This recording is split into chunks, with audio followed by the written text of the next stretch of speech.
এ বন্ধু মুসলমান, শুধু মানব জাতির দ্বিতীয় আমল নাই।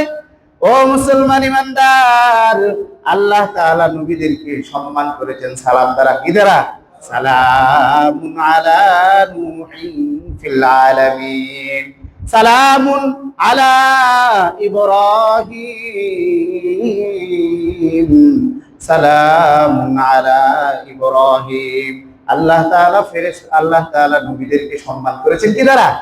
সালাম দ্বারা। সালাম সম্মানের জন্য আল্লাহ তাআলা নবীদের শানে ব্যবহার করেছেন। বলেন না সুবহানাল্লাহ। এছাড়াও মুসলমান জান্নাতে যখন জান্নাতবাসীরা যখন জান্নাতে প্রবেশ করবে, একে অপরের সাথে দেখা হবে কি হবে না? বলেন না, দেখা হবে কি হবে না? দেখা হলে কি বলবে? একে অপরকে সাক্ষাতের সময় যে শব্দটা ব্যবহার করবে সেটা হলো সালাম। সুবহানাল্লাহ বলেন। তাহিয়াতুহুম ইয়াউমা ইয়ালকাউনাহু সালাম, তাহিয়াতুহুম ইয়াউমা ইয়ালকাউনাহু সালাম। মুসলমান জীবন যাপন করে জান্নাতি পরিবেশ। মুসলমান জীবন যাপন করে, বলেন, ইসলাম যা বলছে তা পালন করলে জান্নাতে গিয়ে বসবাস করা লাগবে না, দুনিয়াটাই আল্লাহ তাআলা তোমাকে একটা মিশ্র জান্নাত বানাই দিবে। সুবহানাল্লাহ বলেন। ও মুসলমান, জান্নাতীরা একে অপরের সাথে সাক্ষাৎ হবে আর দোয়া করবে, আসসালামু আলাইকুম ওয়া রাহমাতুল্লাহ।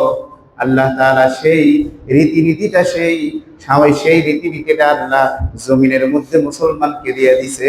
ও মুসলমান, তুমি একে অপরের সাথে যখন সাক্ষাৎ হবে বলবে আসসালাম। সুবহানাল্লাহ বলেন। এ মুসলমান, জান্নাতীদেরকে যখন ফেরেশতারা দেখবে তারাও বলবে আসসালামু আলাইকুম ওয়া রাহমাতুল্লাহ। কুরআনে আল্লাহ বলেন, ওয়াসিকাল্লাযীনা তাকাউ রাব্বাহুম ইলাল জান্নাতি যুমারা হাত্তা ইযা জাউহা ওয়া ফুতিহাত আবওয়াবুহা ওয়া ক্বালা লাহুম খাযানাতুহা সালামুন আলাইকুম তিবতুম ফাদখুলুহা খালিদিন। সুবহানাল্লাহ বলেন। ফেরেশতারা যারা মুত্তাকি আল্লাহকে ভয় করেছে তাদেরকে দলে দলে জান্নাতের দিকে নিয়ে যাবে। বলেন সুবহানাল্লাহ। আর নিবে, আর তাদেরকে জান্নাতের গেটে গেলেই জান্নাতের ফেরেশতারা চিৎকার করে করে বলবেন, সালামুন আলাইকুম তিবতুম ফাদখুলুহা খালিদিন। সুবহানাল্লাহ বলেন। এ মুসলমান, জান্নাতীরা জান্নাতে যাওয়ার পরে একে অপরের সালাম শুনলো, ফেরেশতাদের মুখে সালাম শুনলো, কিন্তু কলিজাটা ঠান্ডা হলো না। ও মুসলমান ইমানদার, কিছু এমন পাগলও আছে তারা কয় আমরা এখনো ঠান্ডা হইতে পারি নাই, দিলটা এখনো পর্যন্ত শিথিল হয়ে না, দিলটা এখনো পর্যন্ত ঠান্ডা হলো না। ওই পাগলগুলোর মনের আশা বুঝেন কে? কে বুঝেন?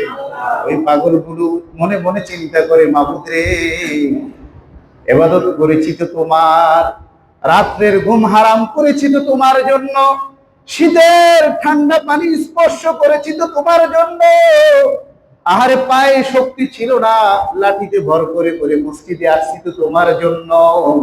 সালাম দিতেছে ফেরেশতা, সালাম দিতেছে জান্নাতীরা। ও মাবুদ, তোমার জবানে যদি একবার সালাম শুনতাম কলিজাটা ঠান্ডা হয়ে যেত। বলেন না আল্লাহু আকবার। আল্লাহ তাআলা সাথে সাথে জান্নাতে ঢোকার সাথে সাথে কুদরতি জবানে ওই জান্নাতীদেরকে সালাম শুনাইয়া দিবে, সালামুন কাওলাম মির রাব্বির রহিম। আল্লাহ তাআলা চিৎকার করে করে বলবেন, ও জান্নাতীরা, রব্বে রহিমের পক্ষ থেকে তোমাদেরকে সালাম। এই সালাম শুনতে রাজি আছেন কে? হাত তোলেন।